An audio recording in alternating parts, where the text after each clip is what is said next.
So Daily. I'm your host, Mr. Craven. All right, guys. I'm not going to do a full-length video today because I have a lot on my plate. So I'm not going to be responding to comments today because I'm just going to take a couple minutes and explain the importance of crossover sets with upcoming Summerset, how that's going to apply, what we should anticipate, but kind of go over. Nothing set in stone. Keep that in mind, so take it with a grain of salt. So there's my disclaimer. All right, guys, so what is a crossover set? The first thing you're going to ask is, what is a crossover set? Crossover set is an applied effect from a set that will carry over, right? Set like that, primarily you're going to see with Burning Spellweave and Infallible Mage. Okay, so when I go down here and I take a look at the Infallible Ether set, it's kind of very, very important what this set's going to do. The 5-piece bonus is a crossover effect, right? Your fully charged heavy attacks deal an additional 871 damage. Enemies you damage with fully charged heavy attacks are afflicted with minor vulnerability for 10 seconds, increasing their damage taken by 8%. Now, that's applied to your whole party, a set like this. But when you proc the set, it will carry over its effect, right? So, staffs like Maelstrom staffs and stuff are like have crossover capability. So it's kind of very important because when you take a look at the new configuration, especially since staves are getting a 2-slot bonus, it rechanges the configuration and why you'll be able to keep a static set prime and why you're going to be able to use a crossover set. Now certain sets are still not available for crossover, and that's going to be kind of hit and miss depending on build configurations. But Infallible Mage is one of these sets. Now, you don't need everybody to rock this set. Unfortunately, you only need one person on the trial, if at all, to apply. And I'm going to demonstrate another thing we'll be showing you guys today. So basically, it's like this. When I'm on this lightning staff, I have 5 of the Infallible Ether. Now, I don't have that on the other side, and I don't need it to be. Because what I'm actually keeping in mind is I'm going to keep my elegant set static at all times, right?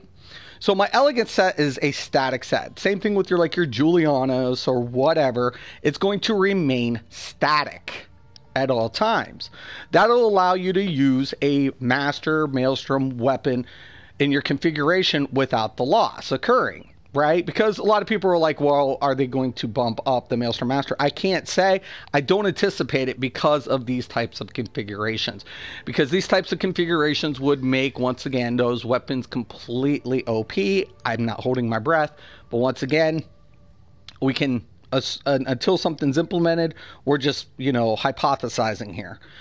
So, once again, once I go ahead with the heavy attack, you'll see the purple glow, right? So that's the vulnerability or concuss that will increase. Now, when I go over, the damage is still there. The effect is still applied until it dissipates. So I can remain a static and use a crossover set, right, to proc and maintain its effect throughout the duration. Now, one of the things I want to I put on my Asylum staff. I have not changed the trade on this, but I put my Asylum staff on today because every third cast will apply the 3 status effects: the Burning, Concuss, and Chilled. Now, it's kind of important to remember this, that you're probably going to maintain with Maelstrom if you have it. But if you're using the Infallible Ether, you will not use the Asylum. Why?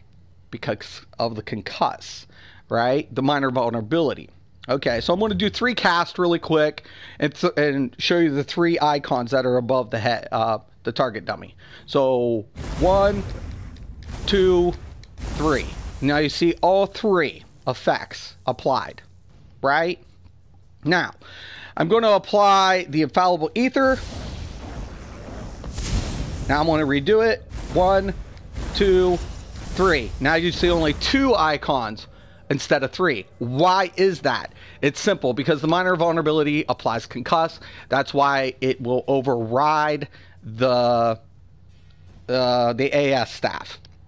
So just simple. Most likely, if you have the Maelstrom and you roll, if you're a player who's going to roll the 5 infallible ether, you're not going to use the silo more than likely, unless for some reason you wanted the chilled and the burning status effect. That's, I can't say, either way, but more than likely. I'm just saying, because the infallible will apply the effect.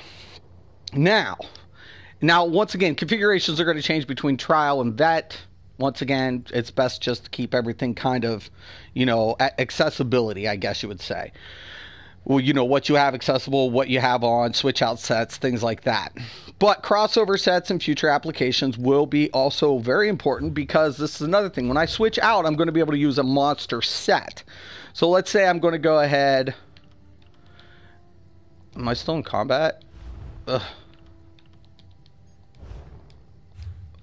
What is going on? I might be DCing here. I broke the target dummy, broke it. Anyways, if I DC, at least I'll win over it. Which is whacked. It's whacked. I'm getting exhausted for playing with the target dummy. Oh my gosh. So, before I DC, which is going to happen because I just got exhausted, you're going to be able to use 2, right? This configuration is going to work. So say if you put a Maelstrom staff on, use a monster set. Your back end set